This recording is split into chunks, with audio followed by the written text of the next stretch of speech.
love to do, we have some of the girls from the very first Girls on the Run of Utah here from Mountain View. They were at Mountain View, and y'all can come on up. I know they're around here. Y'all come on up. We're going to have a chat with them. These ladies are now in their 20s, I think, early 20s. Yeah, is that right? Okay, so come on up. So I'm going to just ask a few questions, and we're going to see where this conversation goes. This could be very interesting. So why don't you guys take a minute and just introduce yourselves? So say your name, maybe your age, and something that you're really interested in. How's that? My name is Violeta Hernandez. I'm 20 years old, and I'm currently a third year at the University of Utah, pursuing a business major.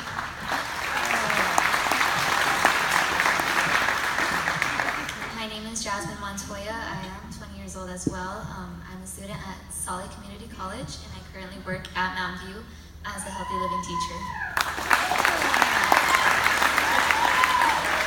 Hi, my name is Valeria Portillo. I'm 20 years old as well, and I'm taking classes from the U as well as SLIC, and I volunteer often in my community.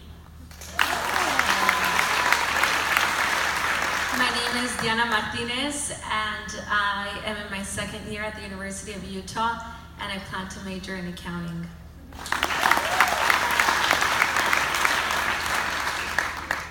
My name is Sara Orozco. I'm 19 years old. I'm a second year at the University of Utah, and I'm majoring in ethnic studies and sociology.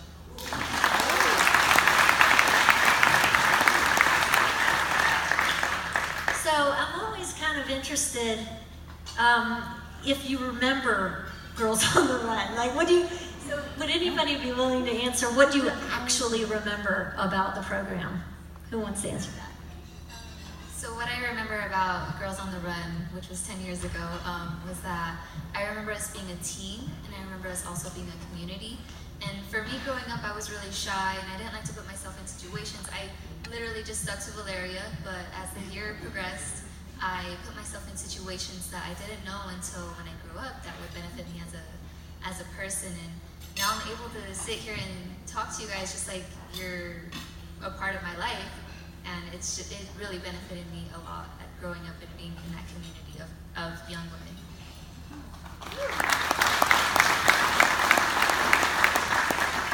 So, not just what did you remember about Girls on the Run, but do any of you remember how you felt? How did Girls on the Run make you feel? Does anybody want to respond to that one? Well, there are two memories that really made me feel important. One memory was I got a hat from my running buddy, and it was an Ohio State hat, and I thought it was the coolest thing in the whole world. And I was like researching, how do I get into Ohio State? And on the day of the race, we were just matching the hats, and I felt so important, and I thought it was odd yet amazing how we didn't even know each other, but this simple hat brought us together. And then the second memory was when I opened my first box of shoes, and I just felt so proud of myself because I was able to achieve something on my own, and it was just the best feeling in the world.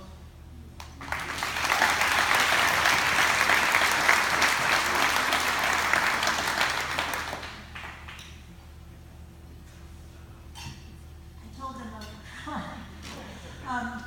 So how do you feel like Girls on the Run has maybe helped with developing the woman that you are today? Would anybody like to respond to that one?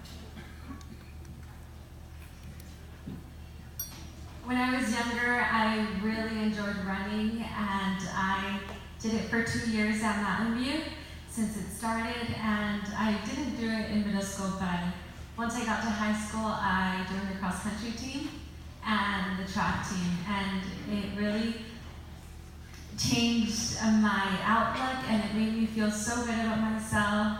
And not was it only Girls on the Run, but it was my older sister that got me into running. And just like Molly and Kristen that had that role model, my sister was that role model. My sister passed away in January, and even though I don't have that role model,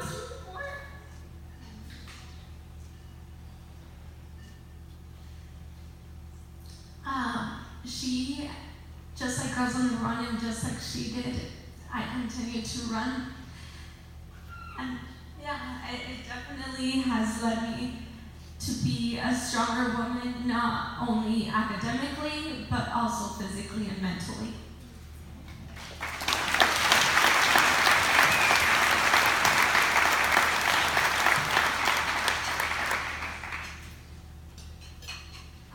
I need to comment that one of the things that I love about Girls on the Run is this sort of unabashed willingness to be vulnerable with each other, right? It's so easy to be pulled into a culture that would suggest there's some form of perfection.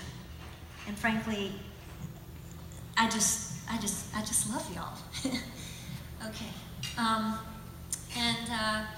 So maybe another question is, what advice would you give your younger self, or what would your younger self advice give you? So of that question, is there one that you like more than the other? Would anybody be willing to answer that one? Okay. Okay, so I want to answer this question in a way that encompasses some of the questions that were brought up earlier.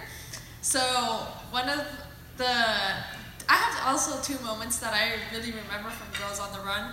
One of them was the day that we got our pair of shoes, and we had our captains explaining to us like how important it was to just get a pair of shoes. That for some people, like just having this pair of shoes was a miracle, and it was just like something that you can't forget. And then another day was the day we did the 5K at Sugar House. And my running buddy, I forgot they were called running buddies, but my running buddy was my dad, and I didn't realize how important this was until actually I was asked to speak here today.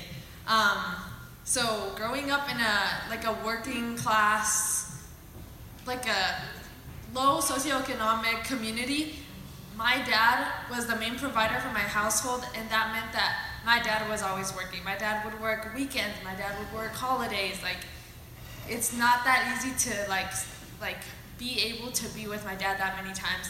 And he's always been pretty physically active. And so on Saturdays when he had time, I remember that he would wake us up really early and be like, let's go on a run to Liberty Park. And I was like, oh my gosh, like, this is the only day I have off. Like, I have school all week, and then my little sister, she's sitting over there, she was also like, I just want to sleep. And my mom was all like, I need to cook or something. And so we were all like, nah, like, how about no? And then like I got older and I started realizing like all the different structures of the world that affect the way that we live our lives, that affect like my dad having to work so much, me not being able to see him, my mom having to stay home and cook all day. And it just sparked in my head. I was like, why don't I spend time with my dad the one way that I am able to? And I went up to my dad and I was like, let's start running together. And I felt like he got kind of nervous because he's getting older and he can't run as much. And I was like, it's okay, like I'm really not that good.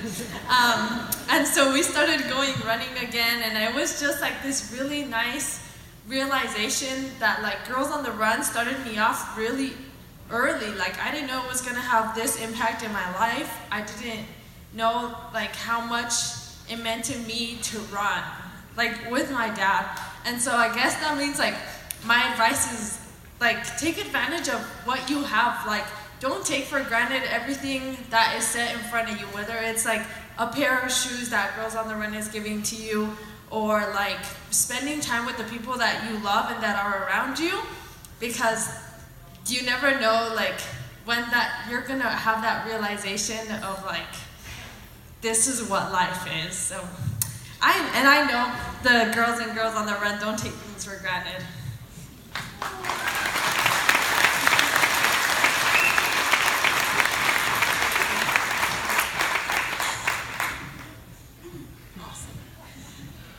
And so I guess that leaves you.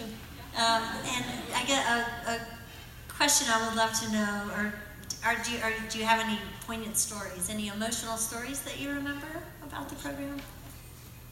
So I remember the day of the race, which was at Sugar House. I was so excited for the race. I had been looking forward for the race since like the beginning of the program. And so I'm in the race, I'm running, and I'm running next to my running buddy, and I look at her and she says, "I can't continue any longer, you're way too fast." So she told me, "Go ahead, finish the race without me." And by this point, I had a really bad runny nose, and I just remember continuing like running and forgetting about my running buddy. And I finished the race, and then once I crossed the finish line, I found out that I was the first one to finish. And I felt so powerful. And now, whenever I have like a hard time moving forward, I always think for that time. And it reminds me how powerful I am and how capable I am of finishing and doing things.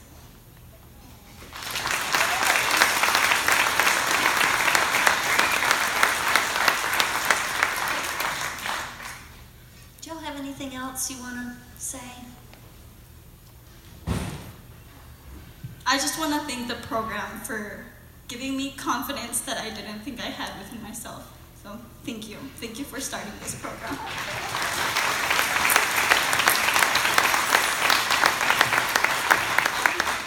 One thing I want to say is programs like Girls on the Run are especially important to have in communities where there are a lot of low-income families living in. A lot of us depend on these programs, and sometimes we don't know where to search for resources, and we just really depend on these programs, and we should also support these programs enough so they could stay existing for many, many more years to come.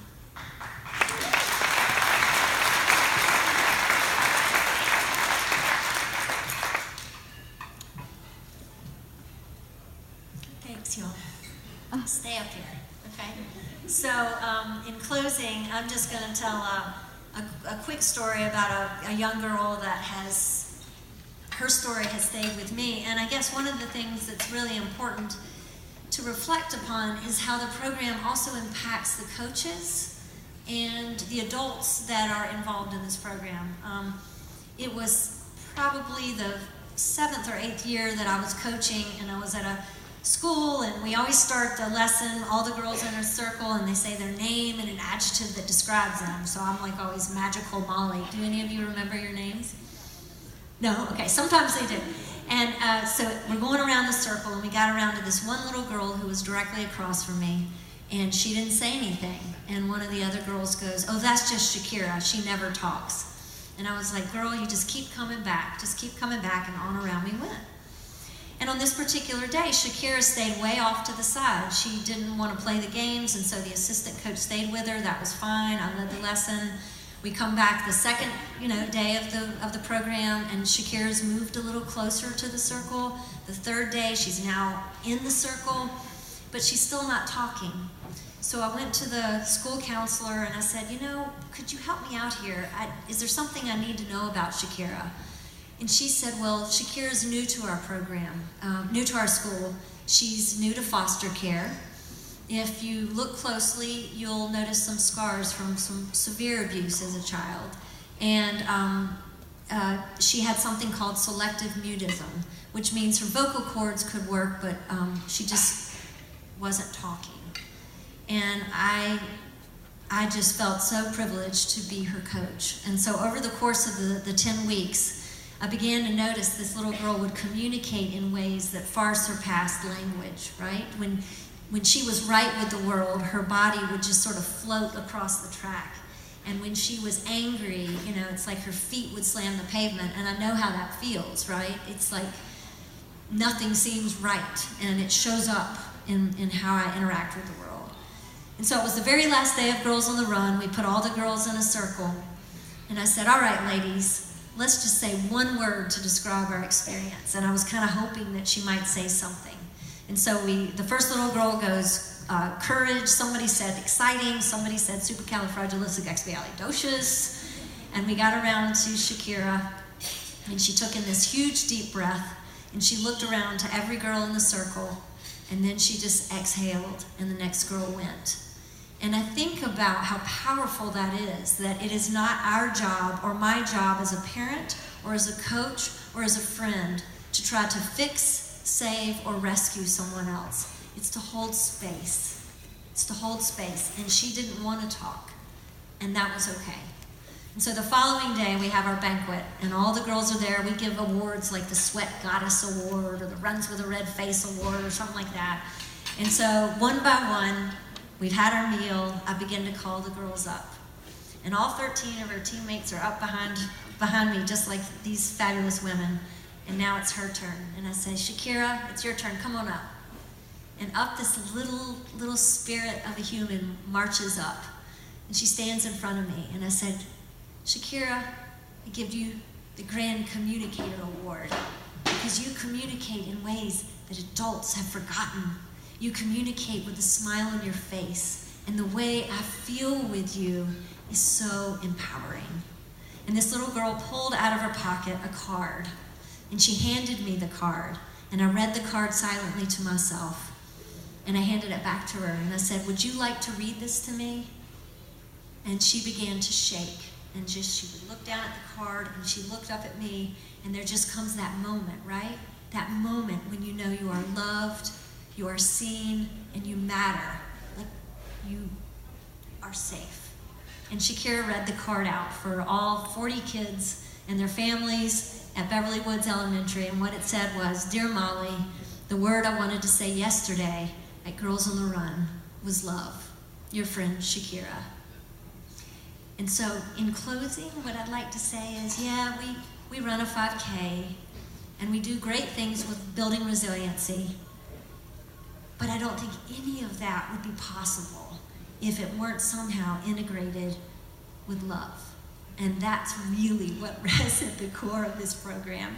And so I thank all of you for being here. I especially thank you guys for being here. And when I say I love you, I'm being honest, right? You know, it's like there's a sisterhood that just sort of happens when you're a part of this program. And I want to thank you for being a part of it. So if we could give these ladies a round of applause, and we'll get out of your way.